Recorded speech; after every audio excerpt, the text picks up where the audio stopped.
Vamos a abrir nuestras Biblias en el libro de Marcos. Seguimos estudiando esta serie titulada En rescate por muchos. Y vamos a leer desde el capítulo 5, el versículo 1 al 20.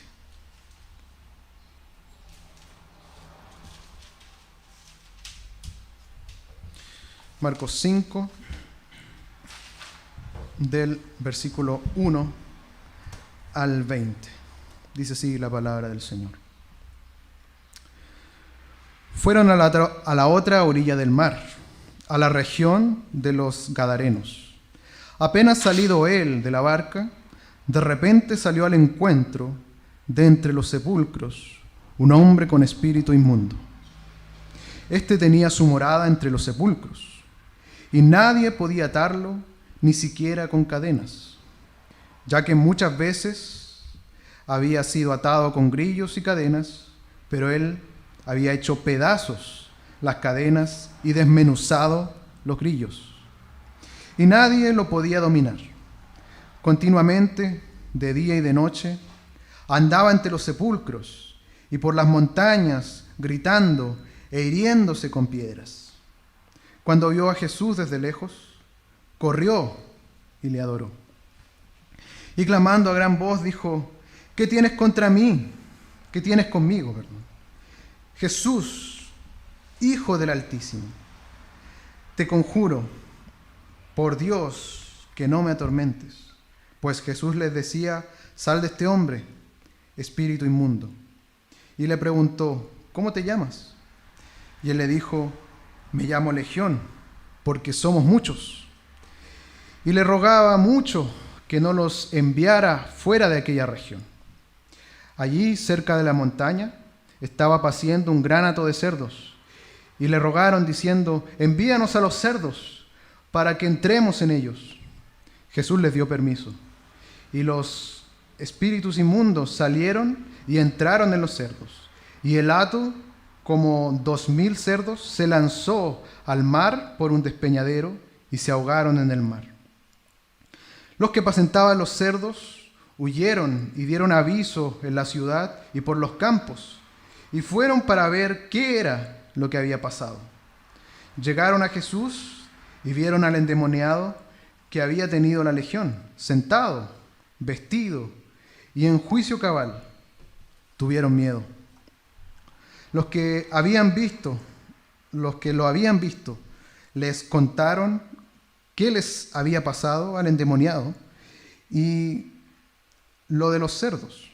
Y ellos comenzaron a implorar a Jesús que saliera de sus territorios. Y mientras él entraba en la barca, el que había sido poseído por el demonio le rogaba que le dejara estar con él. Pero Jesús no se lo permitió, sino que le dijo: vete a tu casa, a los tuyos, y cuéntales cuán grandes cosas ha hecho el Señor por ti, y cómo tuvo piedad de ti. Él se fue y comenzó a proclamar en Decápolis cuán grandes cosas Jesús había hecho por él, y todos se maravillaban.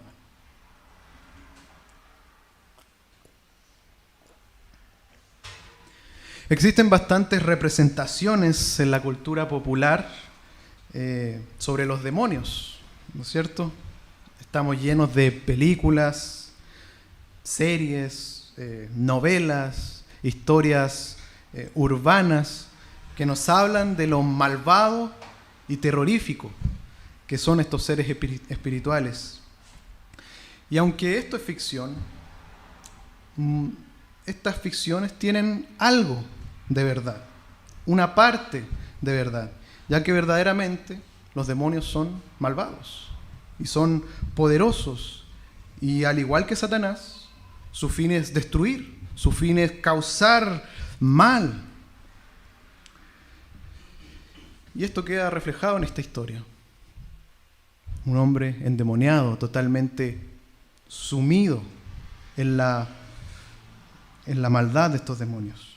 Ahora hay algo que fallan estas representaciones, hay algo que no muestran, y es que no muestran que hay un poder superior, que hay alguien mucho más poderoso y que también está expresado en esta historia, que es nuestro Señor Jesús.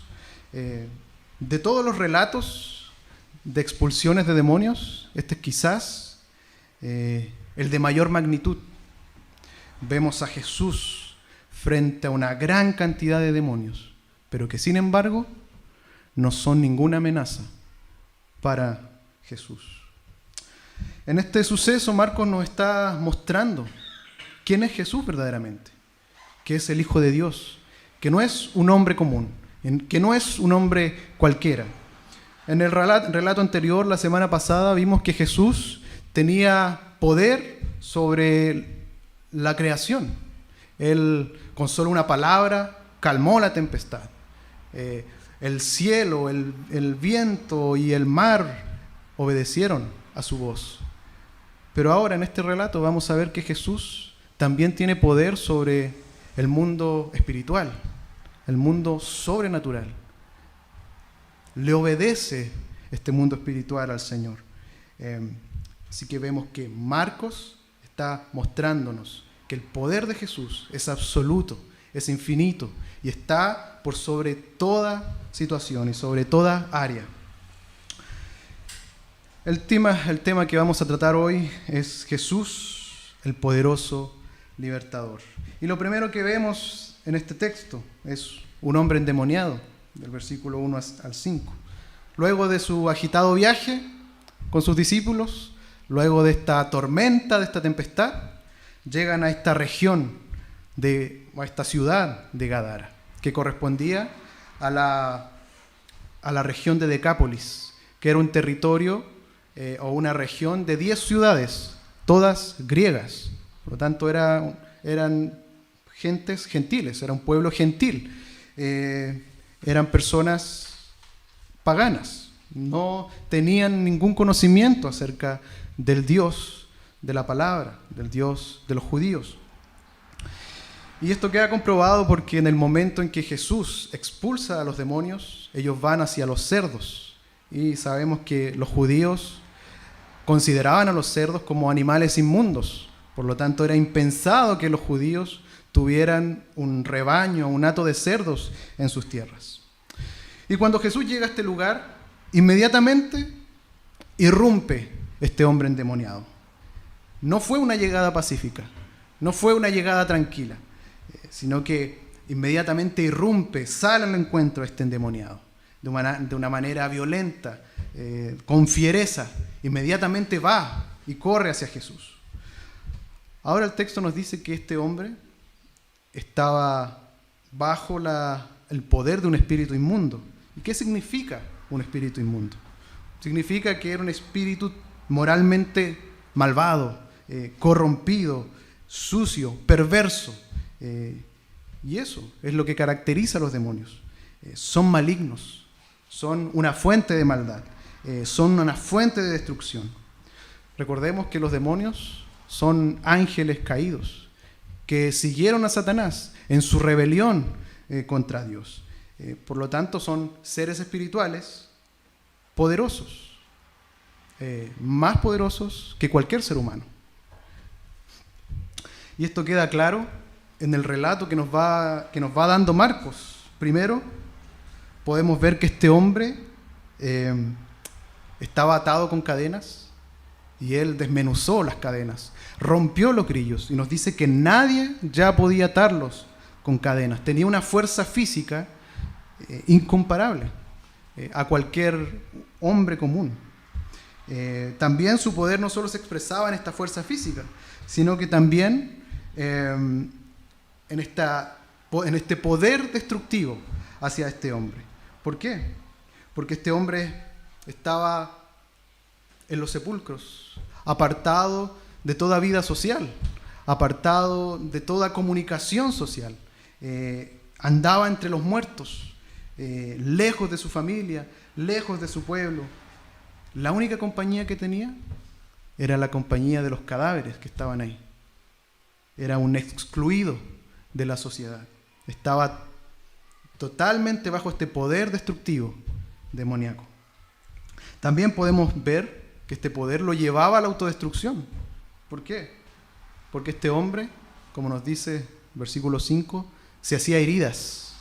con las piedras, se lastimaba con las piedras. Estos demonios tenían un desastre en esta persona, algo que podríamos comparar como en nuestros tiempos a un maniático, a un loco, a un asesino en serie, a alguien que produce rechazo, a alguien al cual nadie se quiere acercar.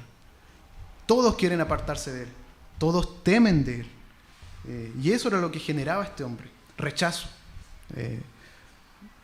Estaba aislado, separado, era un terror para las personas que vivían ahí. Pero también vemos que estos demonios eran malvados porque no tienen ninguna sensibilidad. De acuerdo a la persona que están poseyendo, no tenían compasión por él. Eran totalmente indiferentes de lo que habían producido en esta persona.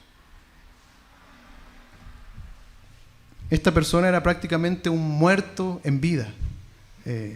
No tenía ningún propósito, ningún objetivo, solamente vivía como esclavo de estos seres espirituales. Y estos demonios no tenían ninguna preocupación ni ninguna sensibilidad por lo que estaban haciendo, porque son malvados, son perversos. Pero en este relato vemos un contraste, y es un contraste hermoso para nosotros. ¿Por qué?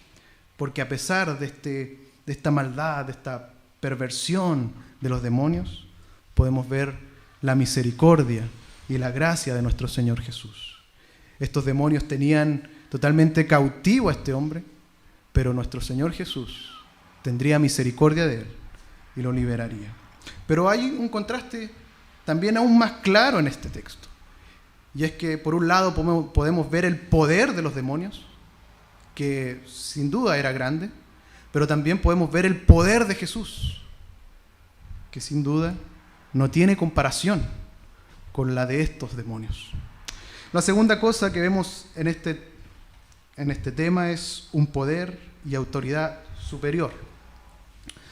Este hombre endemoniado corrió a Jesús, pero saben que no corre para enfrentarse con Jesús, no corre para entrar en conflicto con Jesús, ni mucho menos enfrentarlo.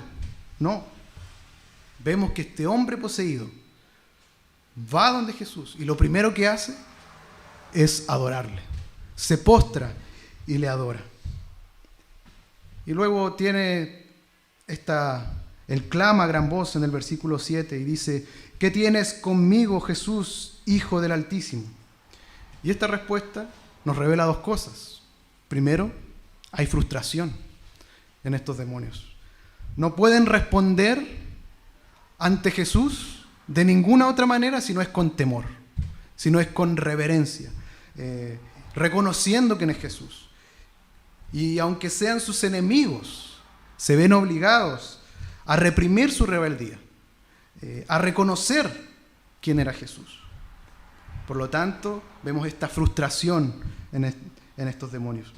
Y segundo, fijémonos que los demonios, por medio de su representante, por medio de su portavoz, que hablaba por medio de la voz de este hombre, hace algo que ni siquiera los discípulos habían hecho hasta ese momento. Fíjense que estos demonios llaman a Jesús como el Hijo del Altísimo. Y esto era exactamente lo que Jesús era. Él era el Hijo del Altísimo. Y esta expresión, por ejemplo, fue usada por el ángel Gabriel cuando le da el aviso a María que concibiría a Jesús. Le dice: será llamado el Hijo del Altísimo, el que viene de tu vientre. Los demonios sabían quién era Jesús. Como se ha dicho en alguna ocasión, los demonios son buenos teólogos, conocen la verdad, sabían mejor que los discípulos hasta ese momento quién era Jesús. Igualmente, este demonio presenta una petición. Estos demonios presentan su petición y les dicen a Jesús: te conjuro por Dios. Y esta expresión busca hacer que Jesús le jure, le asegure que no los atormentará, que no los atormentará sino que no los enviará no los sacará de aquella región, porque ellos querían permanecer en aquella región. Ahora ocurre algo interesante en esta conversación que Jesús tiene con los demonios, porque Jesús le pregunta su nombre, y esto no era necesario. Jesús, en el Evangelio de Marcos, ya hemos visto que ha expulsado a más demonios, o ha tenido experiencias de este tipo, pero en ninguna ocasión les preguntaba su nombre. Pero acá el diálogo avanza un poco más. Fijémonos en el versículo 9. Dice, y le preguntó, ¿cómo te llamas? Y le dijo, me llamo Legión, porque somos muchos. Y le rogaba mucho que no los enviara fuera de aquella región. Marcos no nos dice por qué Jesús le pregunta el nombre a estos demonios, pero podemos ver algunas señales o tener algunas respuestas. Jesús, al preguntar el nombre de este demonio o de estos demonios, nos muestra que son muchos. ¿Por qué? Porque él dice, me llamo Legión. Y la legión en aquel tiempo correspondía a una unidad militar romana que contaba con alrededor de 6.000 soldados. Por lo tanto, esta persona como mínimo tenía al menos unos 6.000 demonios. No sabemos el número ni la cantidad exacta, pero lo que sí sabemos es que cuando él dice que se llama Legión, es que es una gran cantidad de demonios. Y al ver esta gran cantidad de demonios, podemos ver el grado, la magnitud de esclavitud que tenía este hombre. Por medio de esta pregunta, Jesús está mostrando el grado de esclavitud en la cual estaba sumido este hombre. Y por lo tanto también veremos el grado del poder de Jesús. Vemos también que los demonios, ante su incapacidad, rogaban mucho, como nos dice el texto, que no los dejara, que no los sacara de aquella región. Y pedían que fueran enviados a aquel rebaño, a aquel hato de cerdos. Ahora, ¿por qué la petición de no abandonar aquella región? Recordemos que esta era una ciudad pagana, era un pueblo gentil, por tanto, no había conocimiento de Dios, no se invocaba el nombre de Dios, era un lugar que estaba en oscuridad espiritual. Por lo tanto, los demonios se sentían cómodos en un lugar como este. Finalmente Jesús les da permiso y salen de aquel hombre endemoniado y entran en estos 2.000 cerdos. Y cuando entran en estos cerdos, estos cerdos caen por el despeñadero hacia el mar, donde mueren ahogados. Vemos que estos demonios no pueden resistir a la orden de Jesús. Tienen que abandonar a aquella persona que estaban poseyendo. Y esta petición rara, extraña, revela, esta petición rara de ir hacia los cerdos nos revela la desesperación que ellos tenían. Por no poder soportar este poder de Jesucristo. Hay algunos que cuestionan el hecho de que Jesús haya permitido que estos demonios vayan hacia los cerdos. Se preguntan por qué Jesús permitió algo por el estilo. Marco no nos dice por qué Jesús permite esto, pero sí hay muchas cosas que podemos ver. Primero, Jesús está más preocupado en la liberación de este hombre que en la vida de estos cerdos. Por lo tanto, aunque la liberación de este hombre haya implicado la muerte de unos cerdos, es un sacrificio menor, porque para Jesús era mucho más importante la vida de este hombre. Segundo, que los demonios hayan ido hacia los cerdos y hayan causado este desastre, nos muestra lo destructivo que eran, el desastre que causaban, y nos muestra precisamente también que Jesús estaba por sobre ellos. Ahora hay algunas lecciones que podemos sacar hasta acá, viendo esta historia. Primero, los demonios son malvados, son perversos. Su poder es superior al poder de los humanos. Pero ojo, no son todopoderosos. Y ante el poder de Dios, no son nada. Por lo tanto, en esta historia aprendemos cuál debe ser nuestra actitud con los demonios. Saber que existen. No tomar su existencia como un juego, como si fueran seres mitológicos, como si no existieran. Pero a la vez podemos estar tranquilos, porque Jesús tiene control sobre ellos.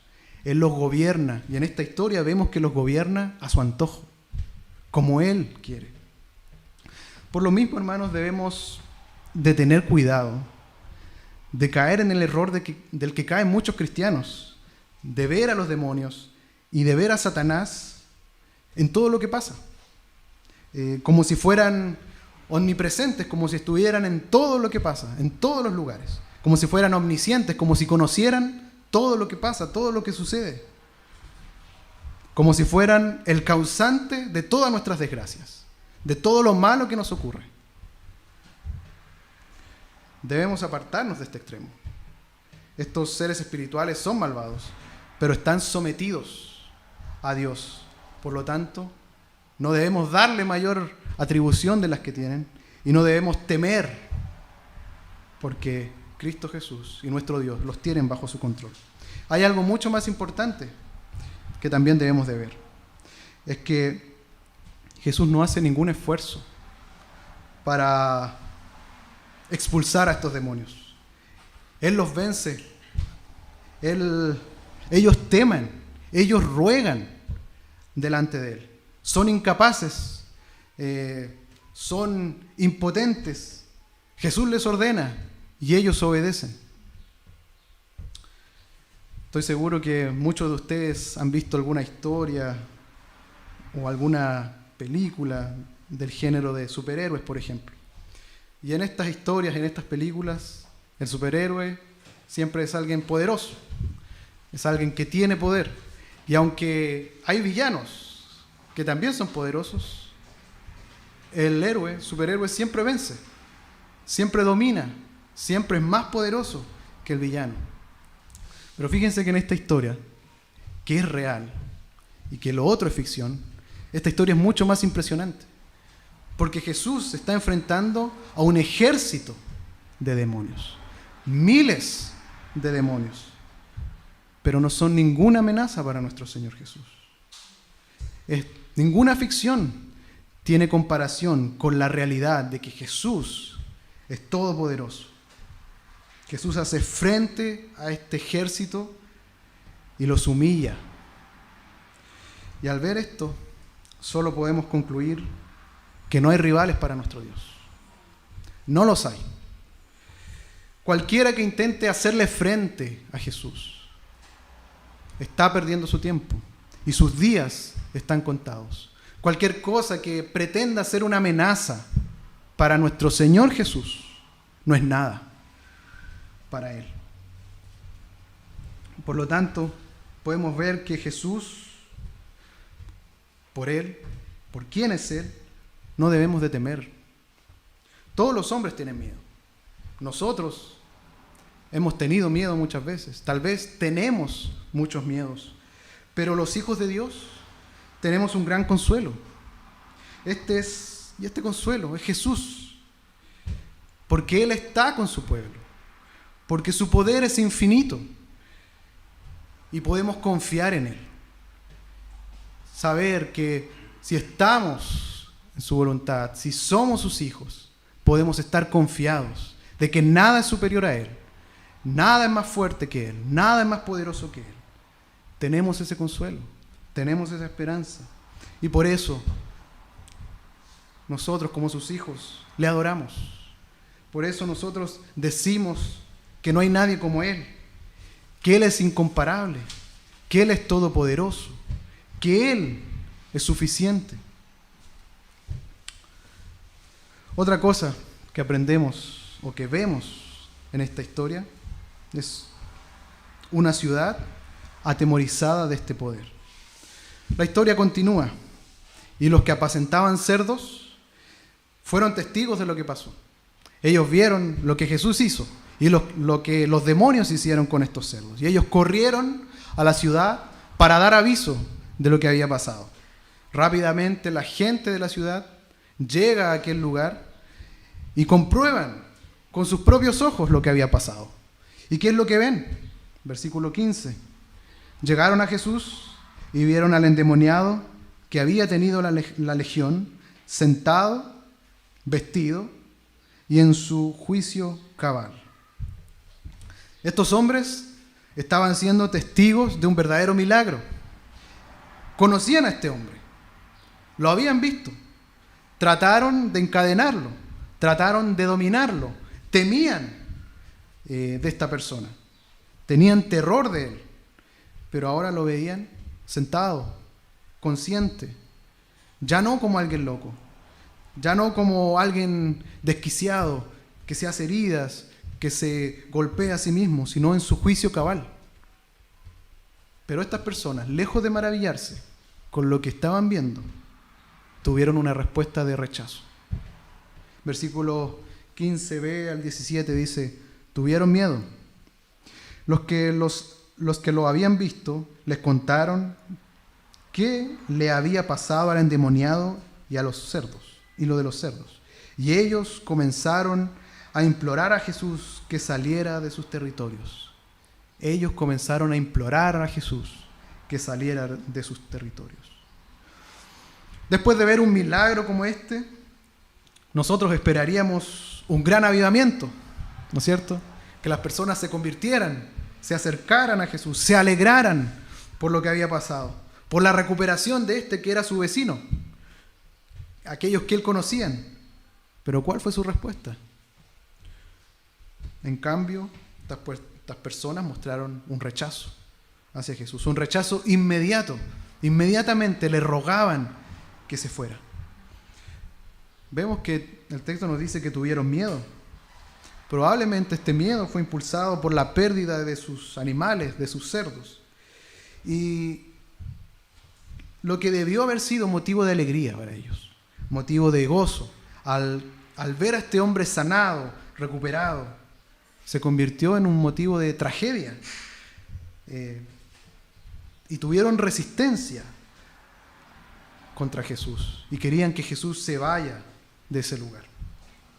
Tuvieron estos hombres, al ver lo que pasó y al tener esta oportunidad, tuvieron la oportunidad de acercarse a Jesús, de conocer a Jesús, de saber más de Él, quién era Él.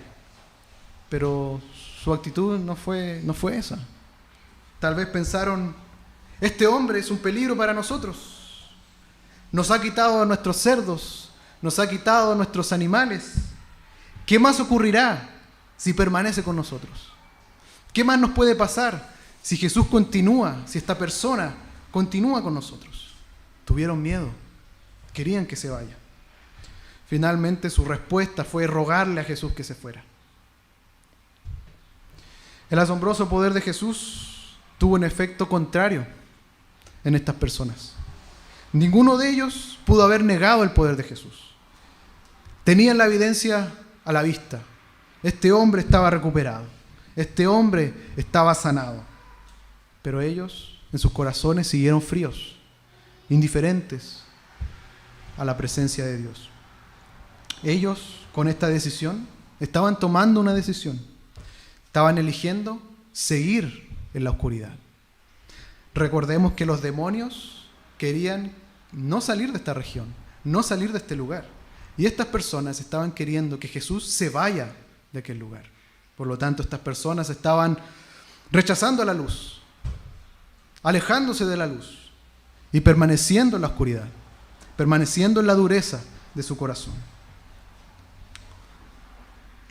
Ahora, hermanos, lamentablemente esto es un reflejo de muchos. Muchos tienen contacto con Jesús, pero cuando conocen las implicaciones del Evangelio, temen, huyen, no pueden soportar lo que implica vivir para Dios. Temen renunciar a sus pecados, temen dejar su vida para servir a Jesús, temen huir de las cosas que ellos aman, de las cosas que a ellos les importan. ¿Cuál es nuestra actitud, hermanos? ¿Cuál ha sido nuestra actitud al encontrarnos con Jesús? ¿Quieres acercarte más a Él? ¿Quieres conocerlo más? ¿Quieres vivir para Él? ¿O tomas cierta distancia? ¿Quieres que Jesús esté en su lugar y yo en el mío? ¿No quieres acercarte a Él?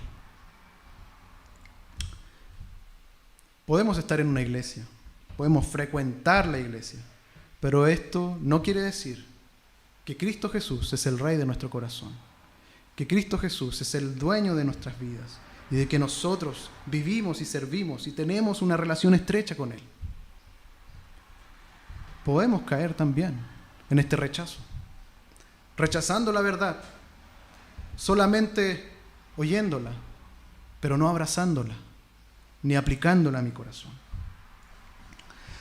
Pero no todos responderán de la misma manera, y esto es lo que nos muestra la última cosa, el último punto de este sermón, porque tenemos al hombre transformado por este poder. Cuando Jesús ya se iba, se había subido a la barca para abandonar aquella ciudad, abandonar aquella región, el poseído va a donde Jesús y no quiere que Jesús se vaya sin él. Este hombre quiere ir con Jesús, quiere estar con él. Este hombre sí reconoció lo que había pasado en su vida. Esta persona, después de que se encontró con Jesús, su vida cambió para siempre. No quería apartarse de él. En contraste de los hombres de esta ciudad que rogaban que Jesús se fuera, que rogaban de manera desesperada que Jesús saliera de sus vidas, este hombre rogaba estar con él. Este hombre quería desesperadamente estar con su Salvador, estar con su Libertador. Este hombre fue transformado. Vivía una vida miserable. Era prácticamente, como dijimos, un muerto en vida. Pero ¿saben qué, hermanos? Llegó Jesús y hizo lo que era imposible para cualquier ser humano. Le dio libertad. Quitó verdaderamente toda opresión y todo yugo de esclavitud que había en él por causa de estos demonios. Este hombre ahora ya no era un endemoniado, sino que era un nuevo creyente. Era alguien que había conocido a Cristo. Su vida había encontrado un sentido distinto, un sentido diferente. Había encontrado pleno sentido y significado en Jesús. Y estaba dispuesto a dejarlo todo por Él. Quería irse con Cristo. Quería irse con Él en esa barca. Y aquí tenemos un hermoso cuadro de lo que pasa con aquellas personas que son transformadas por Cristo. Sus vidas ya no son la misma. Sus vidas cambian de un extremo a otro. Ahora Él está en primer lugar. Y nos gozamos con eso. Aquellos que hemos conocido a Jesús, aquellos que nos hemos encontrado con Él, nos gozamos y nos deleitamos en entregarnos a Él, en seguirle, en obedecerle. ¿Ha ocurrido eso en tu vida, hermano?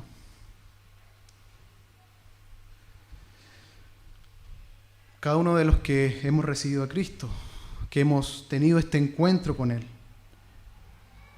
hemos sido transformados. Y ahora estamos seguros de lo que Cristo ha hecho por nosotros y de lo grande y poderoso que es Él. Y no podemos vivir de otra manera, no queremos vivir de otra manera, sino cerca de Él, cerca de Jesús. Ahora, Jesús responde a la petición de este hombre y su respuesta puede parecer extraña, porque Jesús le dice que no lo siga o no subiría con él a la barca. Pero Jesús tenía sus razones. Jesús tenía otros propósitos para con este hombre. Miren lo que dice el versículo 19 y 20. Jesús le dice: vete a tu casa, a los tuyos, y cuéntales cuán grandes cosas ha hecho el Señor por ti, y cómo tuvo misericordia de ti. Él se fue y comenzó a proclamar en Decápolis cuán grandes cosas Jesús había hecho por él, y todos se maravillaban. Jesús le negó a ir con él. Pero Jesús no le negó que le sirviera. Al contrario, le dio una misión, le encomendó una tarea. Luego de lo que este hombre experimentó, se puso al servicio de nuestro Señor. Y vemos que este hombre comenzó a obedecer lo que el Señor le ordenó. Él comenzó a proclamar las grandes cosas que el Señor hizo por él. El Señor convirtió a este hombre de un endemoniado al primer misionero gentil de la historia de la iglesia. Este hombre se convertiría en la persona que prepararía el camino para la futura misión de la iglesia. Este hombre obedeció y su servicio trajo efectos. Su servicio, Dios lo usó. Vemos en el versículo 20, nos dice que todos se maravillaban al escuchar lo que Dios, lo que Cristo Jesús hizo por él.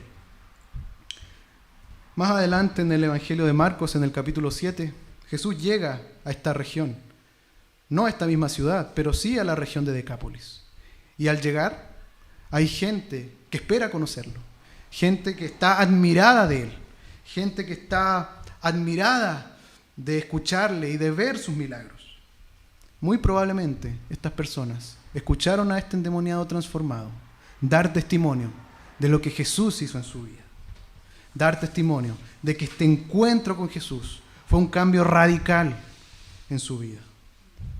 Este endemoniado, miserable, postrado, incapaz, ahora contaba con todo lo necesario para llevar a cabo la misión que Jesús le encomendó. Jesús lo había libertado. Jesús lo había transformado. Ahora él era un comisionado de Jesús, que hablaba de las maravillas y del poder de Cristo. Y esto, queridos hermanos, es un fiel reflejo de lo que ha pasado con nosotros. Aunque nuestras vidas quizás no estaban tan oscuras como en el caso de este hombre endemoniado, estábamos en oscuridad. En algún momento estuvimos cegados por el pecado, viviendo bajo la influencia, bajo el dominio del pecado, sirviendo los deseos destructivos del pecado. Pero Dios nos mostró a Cristo. Cristo vino a nuestro rescate. Cristo vino a nosotros y nos ha dado una nueva vida. Hemos sido transformados. No somos iguales. Y al igual que este hombre endemoniado, la vida es distinta. Somos nuevas criaturas en Cristo. Y al igual que este hombre, tenemos una misión. Misión de proclamar lo que Él ha hecho por nosotros, lo que Él hizo en nosotros. El Señor transforma vidas. Él salva a los pecadores. Él sana a los que están heridos. Él transforma a los que están sumidos en la miseria. Nuestro Señor Jesús es misericordioso y poderoso para transformar y aliviar el dolor y el mal que cualquier hombre pueda estar padeciendo. Por lo tanto, hermanos, no debemos de dudar en proclamar lo que Jesús ha hecho en nosotros. No debemos de dudar de lo que Dios es capaz cuando hablamos y comunicamos lo que Jesús ha hecho en mi vida. Puede haber alguien perdido en el pecado, en oscuridad, en indiferencia, en enemistad contra Dios. Pero nuestro Señor Jesús es capaz de todo y de transformar al más miserable de los pecadores. Así como fue con nosotros, así como ha sido con nosotros, Él también puede ser con las demás personas. El poder de Jesús es incomparable. No existe nada que se le compare, nada que compita contra Él. Pero aunque este poder es evidente en la creación, en lo que Él ha hecho en nosotros, en lo que hace en la creación y en la humanidad, no todos se rinden ante Él. Y tal como esta ciudad que le rogó a Jesús que se fuera, no todos se rinden y se postran ante este poder transformador. ¿En qué grupo estás tú, hermano? ¿En aquellos que han sido alcanzados por este poder transformador y están rendidos a sus pies y que declaran ser siervos del Señor, ser servidores de Jesús, el Rey de Reyes? ¿O estás en el grupo que prefiere retroceder, que prefiere huir, que prefiere a Jesús lejos, que prefiere sacar a Jesús de su vida, que se siente intimidado con la presencia de Jesús? La iglesia del Señor se deleita y se goza en estar a los pies de Cristo y en estar a su servicio, tal cual este hombre endemoniado lo fue. Por último, si has sido alcanzado, hermano, por este poder extraordinario de Jesús, no dejes de anunciarlo, no dejes de proclamarlo, no calles lo que Dios, lo que Cristo ha hecho en ti. Podemos tener pocas herramientas, podemos tener pocas habilidades. Este hombre era un gentil, no conocía nada de la religión judía, no conocía de las promesas acerca del Mesías, no había ido a ninguna escuela rabínica ni nada por el estilo. Solo había sido transformado por el poder del Todopoderoso, Rey de Reyes y Señor de Señores, y eso fue suficiente para poder poner su vida en servicio. ¿Qué vas a hacer tú? ¿Tomarás en serio el mandato de Dios de comunicar esta verdad, de comunicar las maravillas que Cristo ha hecho en ti? ¿O callarás? Está el ejemplo y está la historia de cuál debe ser nuestro proceder. Hablar de las maravillas que nuestro hermoso Señor Jesús hizo con nosotros. Este hombre de endemoniado pasó a ser servidor del Rey de Reyes y Señor de Señores. Nosotros éramos esclavos del pecado y también estamos invitados a ser servidores de este Rey de Reyes y Señor de Señores. ¿Tomas esta invitación? ¿Te apropias de este mandato? Como su iglesia, Dios nos ayude a hacerlo y podamos hacer esto de comunicar las maravillas de Dios con gozo, con alegría, con satisfacción, en respuesta a lo que el maravilloso y poderoso nombre de nuestro Señor Jesús, en respuesta de lo que Jesús ha hecho por nosotros. Oremos.